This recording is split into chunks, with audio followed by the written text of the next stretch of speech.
છોટાઉદેપુર જિલ્લાના કવાંટથી અને મધ્યપ્રદેશને જોડતો આ જે રસ્તો છે, આ રસ્તો ખખડધજ હાલતમાં છે। આપ અહીં દ્રશ્યમાં જોઈ શકો છો કે આ જે ગામના જે રસ્તો છે, આ રસ્તાની અંદર મોટા મોટા ગાબડા પડી ગયા છે। આ જે ગામના લોકો છે તે લોકો રોડ આપોના નારા સાથે તેઓ નવા રોડ બનાવવાની માંગ કરી રહ્યા છે।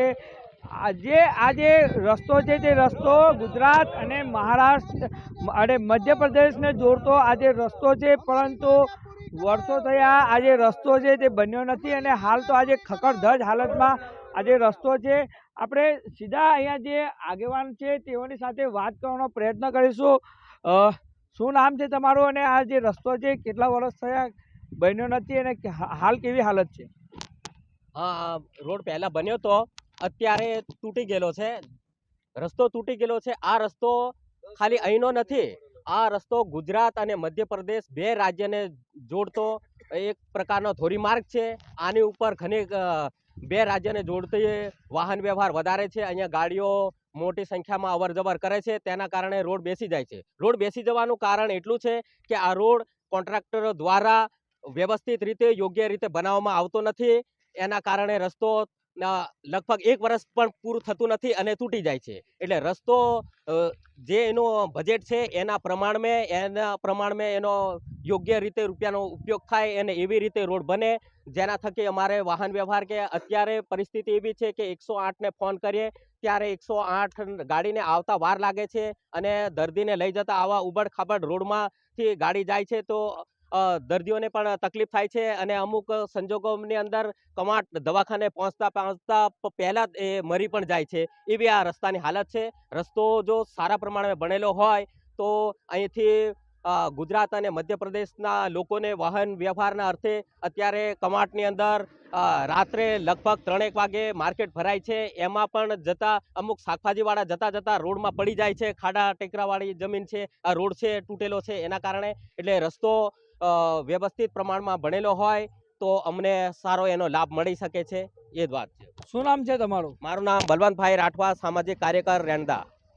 તો આજે ગામના બલવંતભાઈ રાઠવા છે, તેઓ જણાવી રહ્યા છે કે આ રસ્તો છે તે ખખડધજ હાલતમાં છે, પરંતુ આજે રસ્તો ખખડધજ હોવાના કારણે આજે વિસ્તારની અંદર આજે ગુજરાત અને મધ્યપ્રદેશના જે બોર્ડરના ગામો છે તે બોર્ડરના ગામમાં 108 જ્યારે બોલાવી હોય ત્યારે તેઓ મોડી આવતી હોય છે તેવું પણ જણાવી રહ્યા છે। ત્યારે આપણે અહીંયાના બીજા એક આગેવાન છે તેઓની સાથે વાત કરવાનો પ્રયત્ન કરીશું। શું નામ છે તમારે? તે રસ્તો બનેલો હતો ત્યારથી તૂટેલો ફૂટેલી હાલતમાં છે રસ્તો। અત્યારે અવર જવરમાં બહુ તકલીફ પડે છે। દર્દીઓ માટે ડિલિવરી માટે લઈ જઈએ છીએ, 108 બોલાવીએ છીએ તો એમાંય નહીં, ટાઈમ લાગે છે આવતા। અડધો કલાક કહે છે ને આવે છે કલાકમાં આવે છે। તો હરેક વ્યક્તિને રસ્તા પર ચાલવામાં, ગાડીઓ વાહનને પછી બસોમાં બહુ તકલીફ પડે છે। એના માટે રસ્તો બનાવી આપતા હોય તો વધારે સારું, સરકાર આવેદન છે। રસ્તો વહેલી તકે બનાવી આપે તેવી માંગ કરી રહ્યા છે। આપ અહીંયાના જે યુવા આગેવાન છે તેઓની સાથે વાત કરવાનો પ્રયત્ન કરીશું। શું કહેશો? આજે રસ્તો હાલ તો ખખડધજ હાલતમાં છે, શું કહેશો? આ રોડ છેલ્લા 10 વર્ષથી પહેલાંથી રોડ કમ્પ્લીટ હતો, પણ જ્યારથી રોડ બગડ્યો છે ત્યારથી રોડનું કોઈ રિપેરિંગ કામ કરવાના પણ નથી આવતું।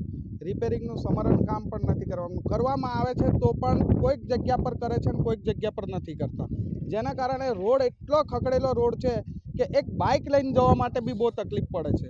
તો મોટા સાધનની કઈ હાલત થતી હશે એ તમે જ જોઈ શકો છો। એટલા માટે મારે તો સરકાર જોડે એટલી જ માંગણી છે કે અમારે રોડ બનવો જોઈએ, કારણ કે અહીંયાથી 13 કિલોમીટર છે કવાંટ જવા માટે। અમારે આ જ એટલો ધોરીમાર્ગ છે કે અમારે શહેરીમાં જવું હોય તો આ જ અમારો ધોરીમાર્ગ છે। આ જે રસ્તો છે છેલ્લા ક્યારે બન્યો હતો? આજે નવો રસ્તો બન્યો એ ક્યારે બન્યો? છેલ્લા 10 વર્ષ થઈ ગયા રોડ બનેલો। હાલમાં કોઈ આ રસ્તાને બનાવવામાં નહીં આવ્યો। છેલ્લા 10 વર્ષ થઈ ગયા છે આ રોડ।